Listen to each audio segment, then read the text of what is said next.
ఆంధ్రప్రదేశ్ రాజకీయాల్లో గత 3.5 సంవత్సరాలుగా కీలకంగా ప్రతిరోజు అందరి నోట వినిపిస్తున్నటువంటి ప్రాంతం విశాఖపట్నం. సో విశాఖపట్నం పార్లమెంటు పరిధిలో పరిస్థితులు ఎలా ఉన్నాయి? యాజ్ ఆఫ్ టుడే ఇప్పటికిప్పుడు అక్కడ ఎలాంటి సిచ్యువేషన్ ఉందో ఒకసారి కనుక పరిశీలించినట్లయితే విశాఖపట్నం లోక్సభ నుంచి ఈసారి బొత్స ఝాన్సీ లక్ష్మికి వైఎస్ఆర్ కాంగ్రెస్ పార్టీ టికెట్ కేటాయించింది.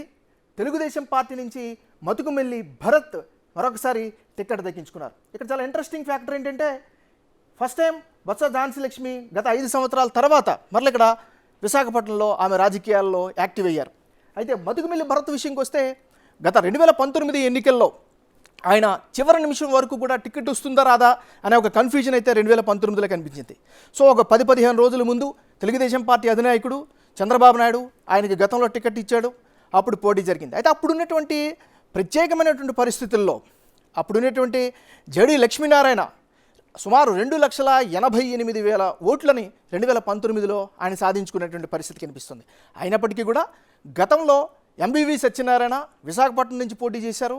ఆయనకి మతుకుమెల్లి భరత్కి నువ్వా నేనా అనేటటువంటి పోటీ అయితే 2019లో కనిపించింది. చివరిలో ఒక 3,000 మార్జిన్లో ఎంవీవీ సత్యనారాయణ గెలిచినటువంటి పరిస్థితి ఉంది. అయితే ఈసారి ఎంవీవీ సత్యనారాయణ ఎంపీ స్థానం కాకుండా విశాఖపట్నం ఈస్ట్ నుంచి ఎమ్మెల్యేగా ఆయన బరిలోకి దిగుతున్నారు. సో ఈ విషయంకి వస్తే మతుకుమెల్లి భరత్ మాత్రం ఓడిపోయినప్పటికీ కూడా గత 4 సంవత్సరాల నుంచి స్థానికంగా ఉన్నాడు.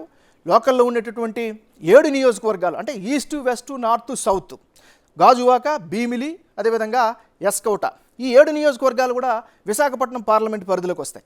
ఈ 7 నియోజకవర్గాల్లో కూడా ఆయన నెట్వర్క్ను బిల్డ్ చేసుకుంటూ ఉన్నాడు, అక్కడ వర్క్ చేస్తూ ఉన్నాడు. సో అది ఆయనకి ఖచ్చితంగా అడ్వాంటేజ్ ఫ్యాక్టర్ అయ్యే అవకాశం ఉంది.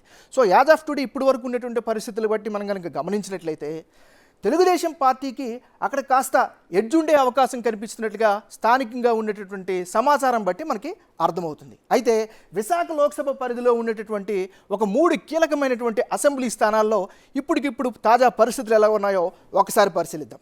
ముందుగా భీమిలికి వెళ్దాం. భీమిలి నియోజకవర్గం ఉత్తరాంధ్రలో ముఖ్యంగా ఉమ్మడి విశాఖ జిల్లాలో భీమిలికి ప్రత్యేకమైనటువంటి స్థానం ఉంది. ఇక్కడ ఈసారి సిట్టింగ్ ఎమ్మెల్యే అవంతి శ్రీనివాసకే మరొకసారి వైఎస్ఆర్ కాంగ్రెస్ పార్టీ అధిష్టానం టికెట్ కేటాయించింది. మరోవైపు గంటా శ్రీనివాసరావు సీనియర్ నాయకుడు, ఆయన తెలుగుదేశం పార్టీ కూటమి అభ్యర్థిగా భీమిలి నుంచి పోటీ చేస్తున్నారు. ఇక్కడ చాలా ఇంట్రెస్టింగ్ ఫ్యాక్టర్ ఏంటంటే వీళ్ళిద్దరినీ కూడా గురు శిష్యులుగా రాజకీయాల్లో ఉండేటువంటి విశ్లేషకులు అభివర్ణిస్తూ ఉంటారు. ఎందుకంటే గంటా శ్రీనివాసరావు ప్రోత్సాహంతోనే అవంతి శ్రీనివాస్ రాజకీయాల్లోకి వచ్చారు అనేటటువంటి ఒక అంచనా కూడా చెప్తూ ఉంటారు. మరోవైపు గంటా శ్రీనివాసరావు ఆయన మొత్తం రాజకీయ చరిత్ర అంతా కూడా చూసుకున్నా సరే ఒకసారి పోటీ చేసినటువంటి నియోజకవర్గం నుంచి మరొకసారి పోటీ చేయకుండా నియోజకవర్గాలు మారుస్తూ అయినా సరే గెలుస్తూ వస్తున్నటువంటి చరిత్ర గంటా శ్రీనివాసరావు సొంతం. అయితే ఈసారి ఒకసారి గ్యాప్ ఇచ్చినప్పటికీ కూడా భీమిలిలో మరొకసారి ఆయన బరిలోకి దిగుతున్నారు. దానికి గల కారణం ఏంటంటే 2014లో ఆయన అదే భీమిలి నుంచి పోటీ చేశారు, గెలిచారు. కానీ 2019లో విశాఖపట్నం నార్త్ నుంచి పోటీ చేసి గెలుపొందారు. ఇప్పుడు మళ్ళీ తన స్థానాన్ని మార్చుకొని భీమిలికి వెళ్లాల్సినటువంటి పరిస్థితి. అయినప్పటికీ ఈసారి ఇప్పటి వరకు ఉన్నటువంటి ప్రస్తుత పరిస్థితుల బట్టి కనుక మనకు చూసుకున్నట్లయితే ఇక్కడ టగ్ ఆఫ్ వార్ అయితే భీమిలిలో నడుస్తోంది. కానీ గంటా శ్రీనివాసరావుకి కాస్త ఎడ్జ్ ఉన్నట్లుగా, కాస్త విజయ అవకాశాలకి దగ్గరగా ఉన్నట్టుగా స్థానికంగా ఉన్నటువంటి రిపోర్ట్ బట్టి మూడులో మనకు తెలుస్తూ ఉంది. మరోవైపు విశాఖపట్నం నార్త్ చాలా కీలకమైనటువంటి నియోజకవర్గాల్లో ఒక నియోజకవర్గం విశాఖపట్నం ఉత్తర నియోజకవర్గం. విశాఖపట్నం ఉత్తర నియోజకవర్గాన్ని ఒకసారి కనుక పరిశీలించినట్లయితే చాలా టిపికల్గా ఉండేటటువంటి నియోజకవర్గం విశాఖపట్నం ఉత్తర నియోజకవర్గం. ఇక్కడ వైఎస్ఆర్ కాంగ్రెస్ పార్టీ తరపు నుంచి కేకే రాజు మరోసారి టికెట్ దక్కించుకున్నారు. భారతీయ జనతా పార్టీ అంటే ఉమ్మడి కూటమి అభ్యర్థిగా విష్ణుకుమార్ రాజు మరొకసారి టికెట్ దక్కించుకొని బరిలో దిగుతున్నారు. ఇక్కడ కేకే రాజు గురించి ఒక ఆసక్తికరమైన విషయాన్ని మనం చెప్పుకోవాలి. కేకే రాజు 2019లో కేకే రాజు వర్సెస్ గంటా శ్రీనివాసరావు వీళ్ళిద్దరి మధ్య పోటీ జరిగింది. అప్పుడు కేకే రాజు ఓడిపోయారు, గంటా శ్రీనివాసరావు గెలిచారు. అయినప్పటికీ అప్పటి నుంచి ఇప్పటి వరకు కూడా ఉత్తర నియోజకవర్గంలోనే స్ట్రాంగ్గా ఉన్నారు, ప్రజల్లో మమేకమవుతున్నారు. వైఎస్ఆర్ కాంగ్రెస్ పార్టీకి సంబంధించినటువంటి సంక్షేమ పథకాలన్నింటినీ కూడా అందించే ప్రయత్నం అయితే తనంతటిగా తను చేస్తూ ఉన్నాడు. మరోవైపు విష్ణుకుమార్ రాజు 2014లో అప్పుడు కూడా కూటమి జతకట్టింది. అప్పట్లో విష్ణుకుమార్ రాజు అక్కడి నుంచి గెలిచినటువంటి పరిస్థితి కనిపించింది. మరొకసారి మళ్ళా ఇప్పుడు అదే స్థానం నుంచి విష్ణుకుమార్ రాజు బరిలోకి దిగుతున్నారు. అయితే ఇప్పటికిప్పుడు అక్కడ పరిస్థితి కనుక మనం ఒకసారి అలా పరిశీలించినట్లయితే విశాఖ నార్త్లో మనకు అందుతున్నటువంటి సమాచారం కావచ్చు, లేకపోతే ఒక మూడు కావచ్చు చూస్తే టగ్ ఆఫ్ వార్ అయితే కనిపిస్తుంది. కానీ అక్కడ వైసీపీకి కాస్త ఎడ్జ్ ఉంది, అంటే కేకే రాజుకు కాస్త ఎడ్జ్ ఉన్నట్టుగా తెలుస్తోంది. ఇది విశాఖ నార్త్కి సంబంధించినటువంటి పరిస్థితి. ఇప్పుడు విశాఖ లోక్సభ పరిధిలో ఉన్నటువంటి మరో కీలకమైన నియోజకవర్గం గాజువాక. గాజువాక అనగానే మనందరికీ గుర్తొచ్చేది 2019లో అక్కడ జరిగినటువంటి ఫైట్. ఎందుకంటే 2019లో గాజువాక నుంచే పవన్ కళ్యాణ్, జనసేన అధినాయకుడు పవన్ కళ్యాణ్ అక్కడి నుంచి పోటీ చేసి ఓడిపోయాడు.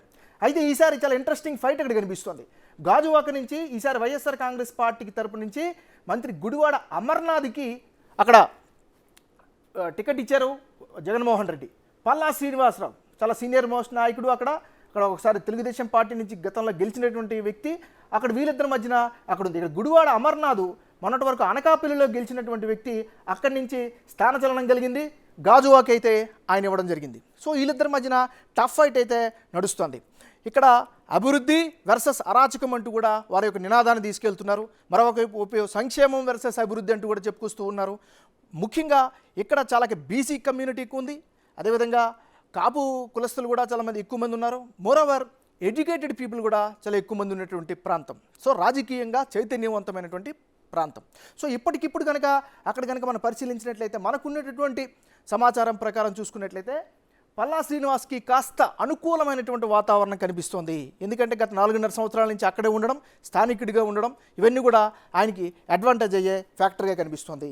ఏదేమైనప్పటికీ కూడా విశాఖ లోక్సభ పరిధిలో ఓవరాల్గా చూస్తే కూటమి అభ్యర్థికే కాస్త ఎడ్జ్ ఉన్నట్టుగా ఇప్పటివరకు మనకు అందుతున్నటువంటి సమాచారం.